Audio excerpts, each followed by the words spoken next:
Вести на Канал 8. Добар ден. Советот на општина Кочани ја одржа редовната 62-та седница, која според сегашните политички состојби треба да биде последна за овој советнички совет. Имаше малку дискусии, а најголемо внимание предизвика предлогот за измена и дополнување на планот за запишување ученици во прва година во Средното училиште Гошо Викентиев.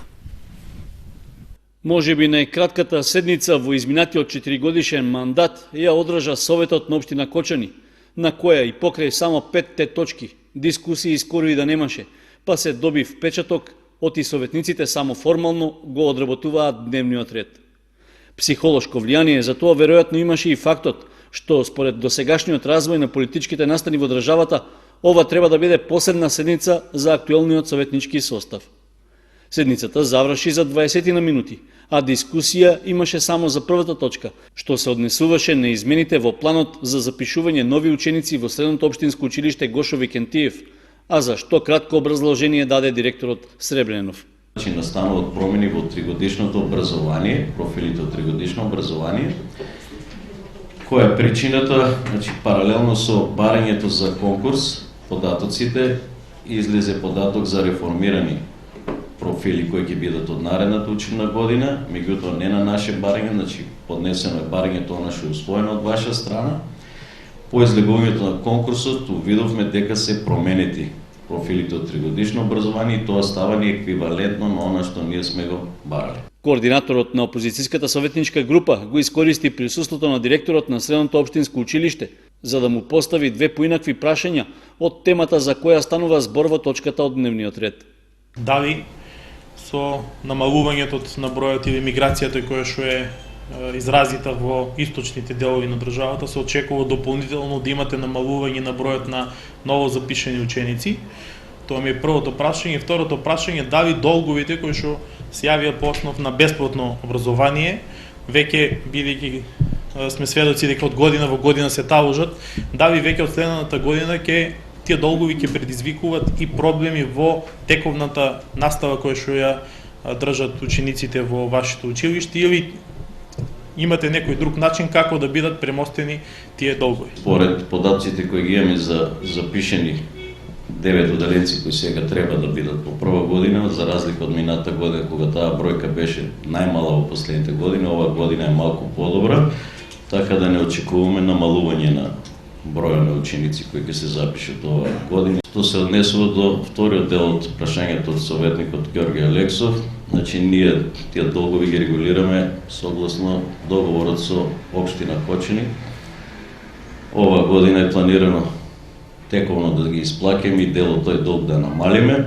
Според предлог измените за запишување нови ученици во Средното општинско училиште Гошо Викентиев се зголемува бројот на паралелки за уште една, односно наместо 12 во новата учебна година ќе има 13, а се воведува и настава за струката автоелектричар, што ќе трае само 2 години.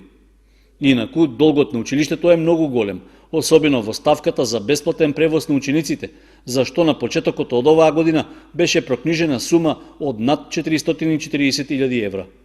По образложението на Сребренов, предлог планот за измените за запишување нови ученици беше усвоен, а дискусии за преостанатите 4 точки од дневниот ред на седницата воопшто немаше. По завршувањето на седницата на Советот, опозицијската советничка група организираше пресконференција, на која ја критикуваше работата на мнозинството и на општинското раководство. При тоа беа издвоени неколку одлуки што ги донела локалната власт, а што според опозицијата биле на штета на граѓаните. Во изминатите 4 години локалната власт во Кочани и мнозинството во Советот работеа спротивно од интересите на граѓаните и беа донесени повеќе одлуки што наидоа на реакција од јавноста. Ова, меѓу другото, беше речено на пресконференцијата, што координаторот и членовите на опозицијската советничка група ја одржаа по завршувањето на 62-та седница. Беше речено дека опозицијата ги бранела интересите на сите граѓани во општината, при тоа без разлика на нивната партиска, верска или национална припадност, а за погрешните одлуки на власта се реагирало повеќе пати. Предочени беа многу проблеми, прашања, сугестии, но и конкретни предлози. За жал, неминовно е да не ги спомнеме катастрофалните одлуки кои ги донесе власта на ДПМНЕ, а кои наидоа на отпор и негодување кај нашите сограѓани. Пред се, покачување на цената на водата, затворање на правниот факултет во Кочани, предизвикување на огромни долгови во училиштата, промена на името на главната улица Маршал Тито, вработување во општината по критериум на непотизам, воведување на платен паркинг, нерешавање на сообраќајниот метеж и уште многу прашања кои беа дискутирани на самите седници. Како опозицијска советничка група, будно ги следевме сите потези на власта и адекватно на тоа ги информиравме и медиумите, но и граѓаните преку непосредните средби кои ги имавме. Почитувани сограѓани, следната власт во фокусот треба да го има граѓанинот пред се, а не своите лични интереси. Порачуваме и апелираме до вас, ваква власт никогаш повеќе да не се случи. Алексов рече дека со завршувањето на 62-та седница и официјално заврши мандатот на овој состав на Советот на општина Кочани. Поради тоа, сегашната опозицијска советничка група очекува во најкраток рок да бидат распишани и организирани локалните избори, со цел да се избегнат сите последици од вакуумот што може да се јави откако локалните власти ќе останат без мандат.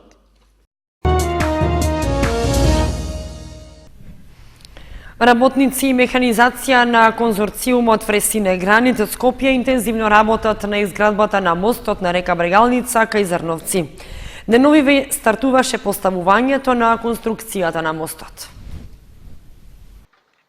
По завршување на изградбата на главните чипови за поставување на столбовите кои што ќе бидат носители на конструкцијата на мостот, градежна механизација на конзорциумот Фресине Гранит ги постави основите за столбовите на мостот и сега започна поставувањето на конструкцијата на мостот. Реката Брегалница е пренасочена во делот каде што во моментов не се работи, истакнува градоначалникот Станков. Рокот на завршување на работите тоа е 20 јули 2017. Предпоставувам дека ќе има одредено закаснување, бидејќи не се одвиваат работите токму според оној утврден динамички план, меѓутоа се надевам дека тоа нема да трае повеќе од месец дена, така да би можеле да заокружиме дека до крајот на месец август би требало да бидат целосно завршени работите и мостот да биде пуштен во употреба. Мостот е со должина од 96,5 метри и широчина од 7 метри. Вкупната инвестиција изнесува $800,000, средства обезбедени од Европската Унија преку UNDP. Носители на активностите за изградба на мостот, кој ќе поврзува општина Зрновци со Кочани, се Министерството за транспорт и врски, Министерството за земјоделство и општина Зрновци. Инаку сообраќајот помеѓу општините Зрновци и Кочани се одвива по алтернативно решение на неколку метри под мостот. Целосната изградба на мостот се очекува да заврши до крајот на месец јули. Во Виница се реконструира дел од канализационата мрежа на улицата Кеј 30 август. Вкупната должина на овој зафат, која општинската каса ја чини $406,000, е 123 метри, а главен изведувач е јавното комунално предпријатие Солидарност. После Пеклани, јавното комунално предпријатие Солидарност деновиве работи на нов зафат со реконструкција на канализациона мрежа на улицата Кеј 30 август на влезот од Виница. Јавното предпријатие Солидарност Виница во изминатите 10 на дена врши реконструкција на дел од канализационата мрежа на улицата Кеј 30 август во Виница. Причина за реконструкцијата е постојаните дефекти на овој дел на канализационата мрежа, бидејќи таа канализациона мрежа е со мал профил FIT-200, а во неа доаѓаат и водите од населбата Градец и од селото Градец, така да се собира поголема количина на вода од првично предвидената и за таа цел ние моравме да извршиме реконструкција на овој дел кој што е најнизок дел од целата територија на градот Виница и ги заменивме цевките FIT-200, постоечките FIT-200 со нови канализациони цевки со профил FIT-400. Вкупната должина на овој зафат, која општинската каса ја чини $406,000, е 123 метри, а главен изведувач е јавното комунално предпријатие Солидарност. Вандалско однесување на непознати сторители е регистрирано на улицата Гоце Делчев. Искршени се стеблата на повеќе млади дрвца што пред една година беа засадени покрај кејот на реката. Не престанува дивјачкото однесување на поединци врз младите дравореди на кеот на Кочанска река. Повеќе искршени и уништени садници е епилогот од неразумната постапка што е регистрирана во изминатите денови. Посебно впечатлива е негативната гледка од вандалскиот однос кон дрвцата од видот каталпа, засадени на улицата Гоце Делчев. Не помогнала ниту заштитната ограда да се спречи дивеењето, во кое наполовина се преполовини младите садници, виснати преку металната решетка. Очигледна е намерата садниците да се оштетат, па нивните врвови се оставени на очиглед на минувачите. Иако вработените во работната единица градско зеленило на комуналното предпријатие Водовод минатата година се ангажираа на обновување и заштита на дрвцата, епилогот е видлив.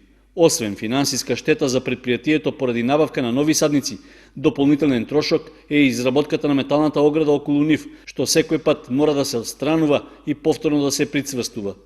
Лани на тротоарот на улицата Гоце Делчев беа засадени 20 на нови дрвца од сортата каталпа, што според одговорните во Водовод се најсоодветни за кејското уредување, поради тоа што имаат длабоки корени и не ја подигаат и оштетуваат околната тротоарска површина. Освен на дрворедот покрај кеот на реката, оштетувања се регистрирани и кај млади садници на булеварот Тодосија Паунов, каде минатата година исто така имаше акција за нивно обновување. Во Водовод велат дека многу малку помагаат повиците до граѓаните да ги чуваат новите дрвореди и постојано се соочуваат со оштетувања на развиените делови на дрвцата, па и на цели стебла. Сепак, повторно опатуваат апел за поголема совесност во однесувањето, особено кај помладите сограѓани, чии ноќни авантури често завршуваат со празнење на младешката енергија врз младите фиданки.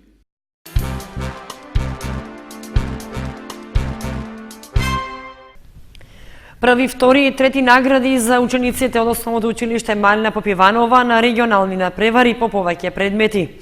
Обезбедија пласман за учество на државно ниво. Успеси на учениците од Основното училиште Малина Попиванова на општински и регионални надпревари по физика, хемија, природни науки и биологија. Денеска тие ги сумираа резултатите и по напорната работа следува уште поголем труд за добро представување на државните надпревари, што ќе се одржат кон крајот на мај. Јас сум Киро Стоилков, пето одделение сум, бев на регионален надпревар по природни науки, освоив трета награда и сега се пласирам за државниот надпревар под менторство на наставникот Славица Атанасов. Јас сум Стефанија Борисова, ученик од 6-то одделение во училиштето Малина Попиванова. Јас заедно со моите соученици од 6-то одделение прво отидовме на општински надпревар, каде што освоивме доволно поени и се пласиравме на регионален надпревар. На регионалниот надпревар освоивме втора и трета награда. Ние бевме под менторство на наставничката Славица Атанасова. Нашиот труд се исплатеше затоа што сите добивме поголеми награди и повеќе поени од минатата година. Јас сум Христина Крстова, учам во Основното училиште Малина Попиванова и сум 7-то одделение. На регионалниот надпревар по биологија, кој се одржа на 8 април, освоив второ место и се пласирав на државниот надпревар кој ќе се одржи на 20 мај и бевме под менторство на наставничката Александра Дечинова и Иван Каманов. Јас сум Мила Велкова, ученичка сум во 9-то одделение. Бев на надпревар хемија и регионален надпревар под менторство на наставничката Емица Трајанов. Јас сум Милина Петрова и сум ученичка во 9-то одделение и бев на регионален и општински надпревар по физика. На општинскиот надпревар се добив со прва награда и со учество за регионалниот надпревар. На регионалниот зедов доволно поени и се пласирав на државен надпревар по физика кој се одржа на 13 мај во Охрид. Јас сум Сара Стоилкова, ученичка во 8-то одделение и се пласирав на државниот надпревар по физика кој ќе се одржи во Охрид на 13 мај. Јас сум Антонија Митрева од 7-2 одделение од Основното училиште Малина Попиванова. Учествував на регионалниот надпревар по биологија, каде го освоив второто место и се пласирав на државниот надпревар под менторство на наставничките Иван Каманева и Александра Дойчинова. Учениците од Основното училиште Малина Попиванова и понатаму продолжуваат со пријавување за учество на надпревари, а досега на регионални, државни и меѓународни надпревари по различни предмети достојно го представуваат своето училиште, а со тоа и својот град Кочани.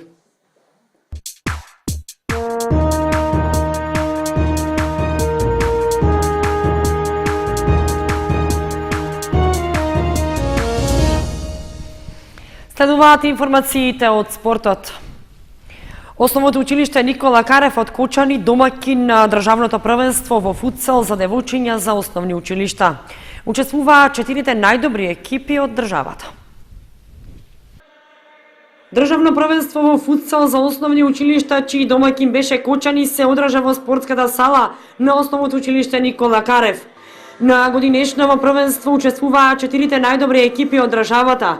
Екипата на основното училиште Коле Канински од Битола, основното училиште Бајрам Шабани од Куманово, основното училиште Браќа Миладиновци од Илинден, Скопје и домакинот основното училиште Никола Карев од Кочани.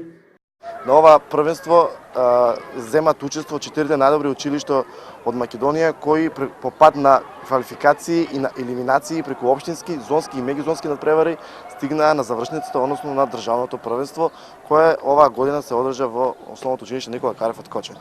Бидејќи голем број од девојчињата се активни фудбалерки во женскиот фудбалски клуб Кочани, ние се надеваме дека ќе се представиме во најдобро светло и дека ќе освоиме едно од првите 3 места. По интонираната химна на Македонија, присутните на отворањето на државното првенство ги поздрави веде директорот на Кочанското училиште Благојче Стојановски, градоначалникот Димитровски, како и претседателот на Федерацијата на училишни спортови на Македонија Александар Туфекџиевски, кој што го прогласи првенството за отворено.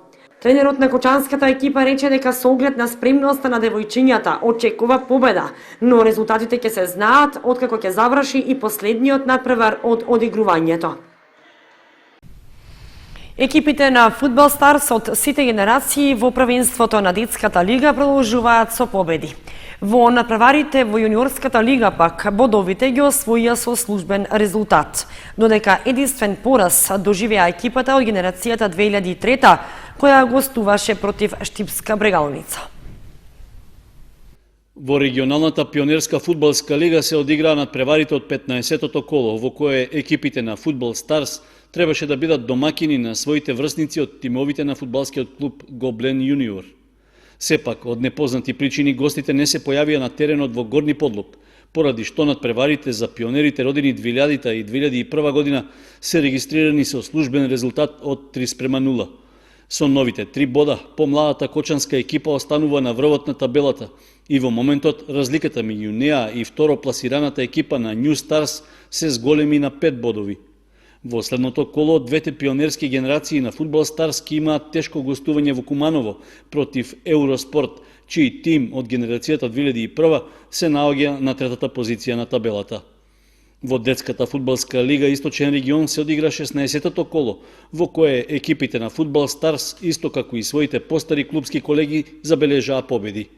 Трите екипи од генерациите родени од 2004 до 2010 година како гости се сретнаа со своите врсници од фудбалскиот клуб Кочани.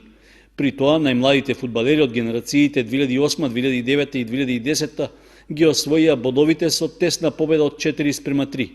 А за разлика од нив, екипата од генерацијата 2004-2005 беше поубедлива и победи со 4:1, со што и понатаму останува на првото место на табелата со освоени 39 бода. Сепак, рекордот во бројот на постигнати голови и понатаму го држи тимот на Фудбал Старс од генерацијата 2006-2007, кој и на средбата со Кочани оствари двоцифрена разлика, победувајќи ги своите врсници со 12:0. Единствен пораз во ова коло доживеа екипата од генерацијата 2003, која се надпреварува во категоријата помлади петлиња Југоисточен регион. Нашиот тим гостуваше во Штип против второпласираната Брегалница и доживеа убедлив пораз од 5:0. Во следното коло помладите петлиња на Фудбал Старс како домакини ќе ја пречекаат Беласица од Струмица.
Почитувани, временската прогноза беше последната информација во вестите на Канал 8. Останете и понатаму со нашата програма и следете на нашата веб страница kanal8.mk. Довидување.